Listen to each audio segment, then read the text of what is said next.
Hello my dear students, competency based questions की last video थी carbon and its compounds की, और ये वीडियो है मेटल एंड नॉन मेटल्स पे।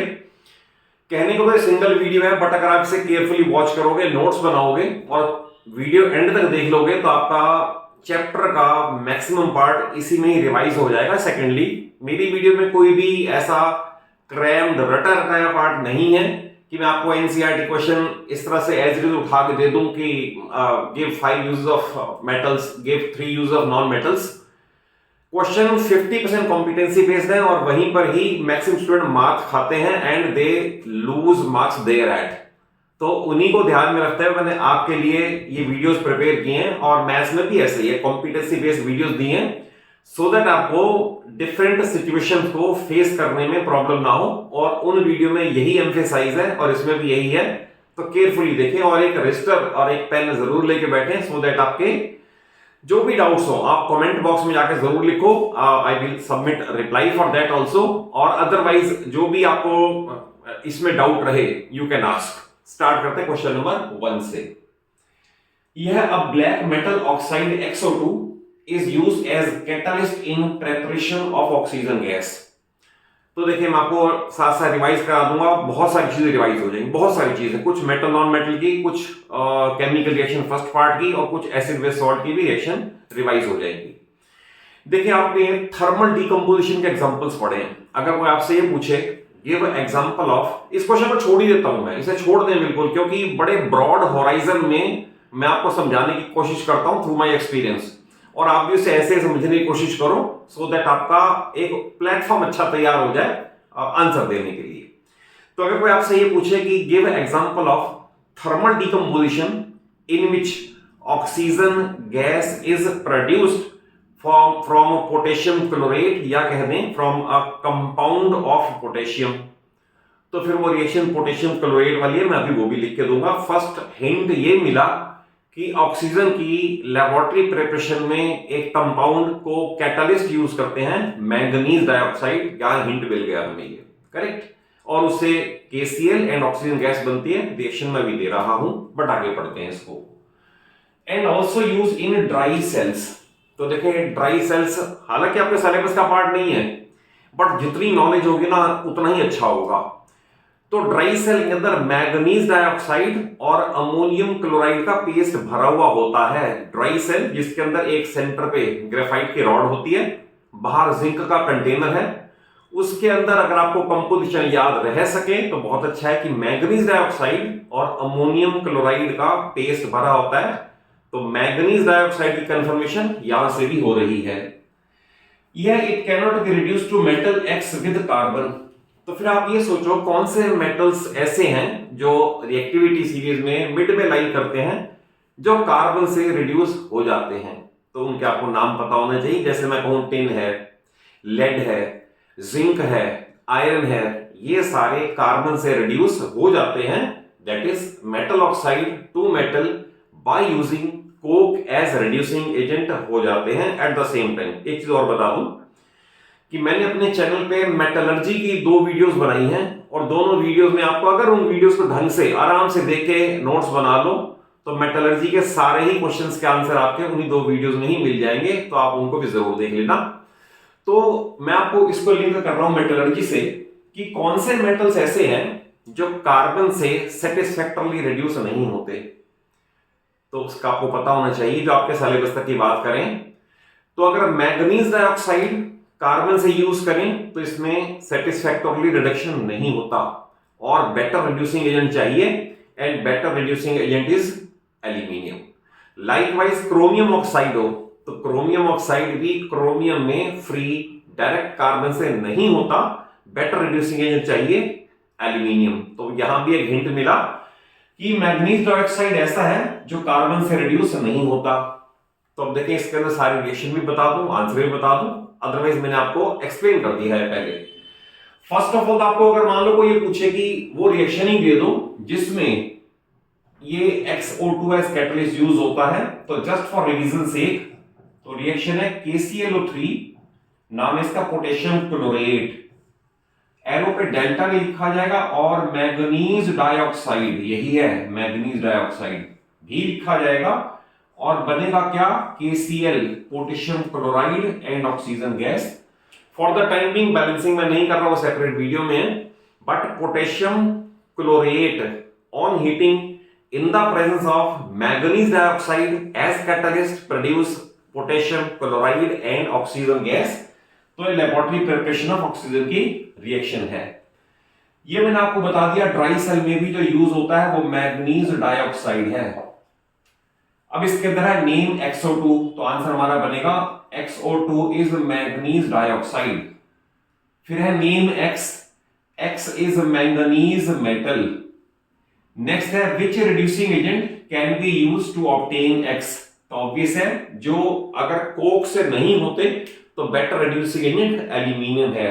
तो वी कैन राइट, अगर मान लो मैंगनीज डाइऑक्साइड हो और आप aluminium as reducing agent use करें तो what we get, aluminium oxide and manganese metal is set free. तो विच रिड्यूसिंग एजेंट का आंसर हो गया कि aluminium is better reducing agent, जो कोक से भी अच्छा काम कर सकता है। फिर क्वेश्चन है name another metal oxide which can be reduced by this method. तो अभी आपको मैंने बताया क्रोमियम का, आप आयरन का भी, एल्यूमिनोथर्मी का, दैट इज वेल्डिंग वाली जो रिएक्शन है वो भी लिख सकते हो। अदरवाइज अगर हम ले क्रोमियम ऑक्साइड Cr2O3 और यूज करें aluminium as reducing agent, what we get aluminium oxide and chromium is set free. और इसके साथ एक वेल्डिंग वाली रिएक्शन भी है, तो वो भी लिख सकते हो आप। तो ये इसका कंप्लीट आंसर बनाएंगे। नेक्स्ट क्वेश्चन देखें। A metal X becomes black when exposed to air for a long time। तो देखिए जो ब्लैक बनने वाला है, जहां तक आपके सिलेबस की बात है, एक सिल्वर ही ऐसा है जो एटमॉस्फेयर में स्मॉल अमाउंट ऑफ सल्फर के ट्रेसेस जो प्रेजेंट हैं उनसे रिएक्ट करके black layer of silver sulphide बनाता है। तो पहला तो सिल्वर की यहां से कंफर्मेशन होती है। नेक्स्ट है when exposed to another metal, why, when exposed to humid air gets covered with a greenish layer. Obvious है, ग्रीनिश लेयर कॉपर पे बेसिक कॉपर कार्बोनेट की आती है, तो यहां से Y और Z भी आइडेंटिफाई होते हैं। देन उसके बाद पूछा आइडेंटिफाई X Y Z। तो देखें X इज सिल्वर, तो X is silver number 1। When exposed to air forms a black layer। तो अगर वो पूछे what is the name of black layer, तो we can write black layer is that of silver sulfide Ag2S। Silver utensils पे, silver ornaments पे जो black layer आती है वो सिल्वर सल्फाइड की है। देन है another metal Y when exposed to humid air। Obvious है कॉपर एक ऐसा मेटल है जिसे ह्यूमिड एयर को एक्सपोज करें, ऑब्वियस है Y इज कॉपर। तो अगर कॉपर के ऊपर ह्यूमिड एयर का एक्सपोजर होगा तो basic copper carbonate CuCO3 dot CuOH whole twice, ये ग्रीनिश लेयर का रीजन है, ग्रीनिश लेयर। और उसने कहा है ग्रीनिश लेयर का नाम बताओ, तो greenish layer is that of basic copper carbonate. तो Z is basic copper carbonate, Y is copper and X is silver. ये सारे आइडेंटिफाई हो गए। नेम ब्लैक लेयर मैंने पहले ही बता दिया, black layer is silver sulphide. Next part है how Z can be removed. तो ये बड़ा इंपॉर्टेंट क्वेश्चन है कि अगर ग्रीनिश लेयर आ गई है कॉपर यूटेंसिल्स पे तो रिमूव कैसे होगी। तो ऑब्वियस है एक कोई सा भी माइल्ड एसिड लाइक लेमन भी काम कर जाएगा। माइल्ड एसिड आप रब कर दें तो एसिड आपको पता है बेसिक पार्ट को ये भी खत्म कर देगा एंड कार्बोनेट पे अटैक करके भी CO2 और सॉल्ट बना के फ्री कर देगा। तो इसका आंसर ये है कि layer of Z which is that of basic copper carbonate can be removed by using any mild acid। Next है name a compound of X, यानी सिल्वर का compound of X which is used in black and white photography। तो देखें आपका पहला chapter है जिसमें आपने फोटोकेमिकल रिएक्शन पढ़ी है, तो उसमें एग्जांपल दो ही आपके सिलेबस के हैं, सिल्वर क्लोराइड और silver bromide. When exposed to sunlight they get decomposed and it is called photolytic decomposition reaction. तो name of compound which is used in black and white photography is AgBr। AgBr है silver bromide. इसने यही कहा है compound of X which is used in photography. फिर question एक और पूछ लिया है, how it is effected by light. तो silver bromide when exposed to sunlight, अगर आपने लिख दिया सिल्वर ब्रोमाइड AgBr, एरो पे लिख दिया सनलाइट, तो सनलाइट लिखने के बाद ये सिल्वर और ब्रोमीन में फ्री हो जाएगा, यानी ग्रे कलर की सिल्वर अलग हो जाएगी, सिल्वर ब्रोमाइड कंपाउंड डीकंपोज हो जाएगा and it is called photolytic decomposition reaction. देखो आप, कहने को एक ही वीडियो मेरी है, पर आपको मैं साथ साथ रिवाइज, पूरी केमिस्ट्री रिवाइज करवा रहा हूं। इवन आप कोई सा भी मेरा क्वेश्चन लोगे ना, मैं कभी भी उसी क्वेश्चन का आंसर नहीं करता, मैं उससे साथ कनेक्टेड जितने भी पार्ट्स चलते हैं सबको एक्सप्लेन करके चलता हूं, सो दैट आपका ब्रॉड बेस तैयार हो।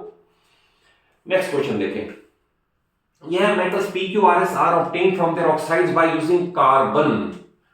तो आपको ये अभी मैंने बताया कि मॉडरेटली रिएक्टिव मेटल्स जो लीस्ट हैं उनका अलग प्रोसेस है, जो टॉप इन रिएक्टिविटी सीरीज है उनका अलग है।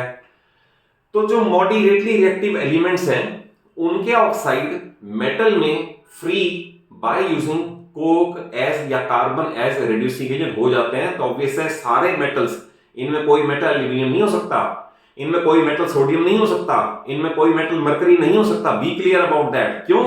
क्योंकि they are reduced by coke as reducing agent. यहां से हिंट मिलता है कहां कहां ये हो सकते हैं। इसमें देखा a layer of P on S prevents it from corrosion. तो देखिए कौन सा एक मेटल है, इन्हीं चार में से सिलेक्ट करना है, पांच में से, जो एक दूसरे को कवर करता हो। तो नो नीड टू से जिंक कवर करता है, जिंक कवर करता है आयरन को, और इस प्रोसेस को बोलते हैं galvanisation. Galvanisation is process of coating of zinc over iron to prevent it from corrosion. इसका मतलब जब लेयर ऑफ P कहा है ना, तो P हो गया जिंक, लेयर ऑफ P यानी layer of zinc. On S, S हो गया हमारा आयरन, ये हो गया S और ये हो गया P, ऑन आयरन, यहां से कंफर्मेशन हो गई। नेक्स्ट है टिफिन ऑफ S, यानी आयरन के tiffin are electroplated with Q। तो ये भी आपको पता होना चाहिए कि इलेक्ट्रोप्लेटिंग टिन के साथ होती है। जो टिफिन होते हैं, टिफिन जिनके अंदर फूड पैक करते हो, तो कोटिंग भी करनी है और वो नॉन पॉइजनस भी हो, तो वो टिन है, तो no need to say tiffin of S, यानी tiffin of S are electroplated with Q। तो Q is tin, SN means tin, तो Q भी आइडेंटिफाई हो गया। नेक्स्ट है R is used in batteries. तो बैटरीज में आपको पता है या तो एसिड होता है, सल्फ्यूरिक एसिड होता है, या फिर लेड की प्लेट्स होती हैं, और कुछ भी नहीं होता, और उन्हीं की रिएक्शन से ही चार्जिंग डिस्चार्जिंग होती है। तो इसमें लास्ट पे क्या है, R is use in batteries. तो आर इनफैक्ट बन गया हमारा लेड। आप ये देखो जितने भी मैं मेटल्स आइडेंटिफाई कर रहा हूं, ये सारे कोक से रिड्यूस हो जाते हैं, यानी इनके oxide, iron oxide, lead oxide, zinc oxide, tin oxide, ये सारे कोक से रिड्यूस होकर फ्री मेटल में कन्वर्ट हो जाते हैं। तो ये सारे आइडेंटिफाई हो गए, पहला आंसर आ गया ये। नेक्स्ट है define processes applied on S। तो S पे दो प्रोसेस अप्लाई किए। One is coating of zinc over iron by dipping process which is called galvanisation. मैंने लिख दिया, एक प्रोसेस ये इन्वॉल्व हुआ। बट अगर Q की कोटिंग S पे की जाएगी, यानी टिन की कोटिंग आयरन पे की जाएगी, इट इज कॉल्ड इलेक्ट्रोप्लेटिंग। तो electroplating is done by electric current. दोनों में डिफरेंस समझ लें।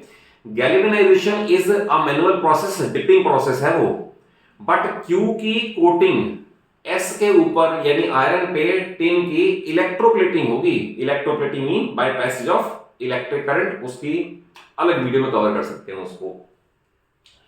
नेक्स्ट है name alloy of S and are.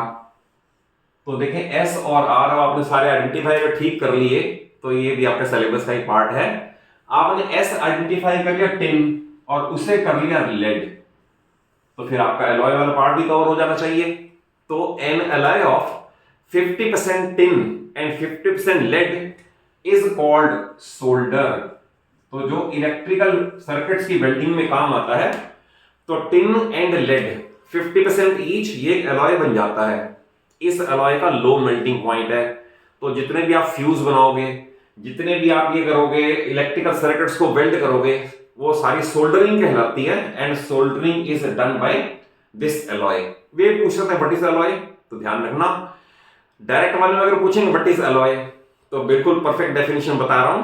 N alloy is a homogeneous mixture of two और more metals with a metal और non metal.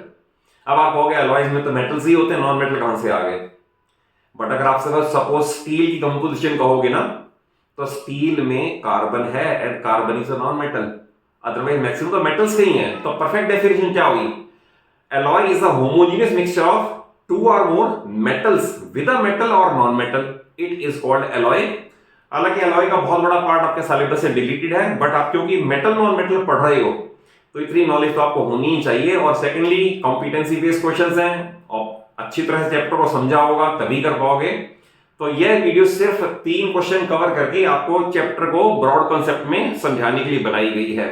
तो आप मुझे इसका फीडबैक जरूर दें, इस पूरी वीडियो को देखें, और अच्छी लगे, जरूर अच्छी लगे तो लाइक करना, अपने सभी फ्रेंड्स को, क्लासमेट्स को शेयर करना, and to inspire me for making such more videos आप मुझे कमेंट बॉक्स में जाकर जरूर कहें कि इस वीडियो में इस तरह की कमी रही है और इस तरह की खूबी रही है, सो दैट मैं ऐसा ही मटेरियल आपको ऐसा सर्व कर सकूं।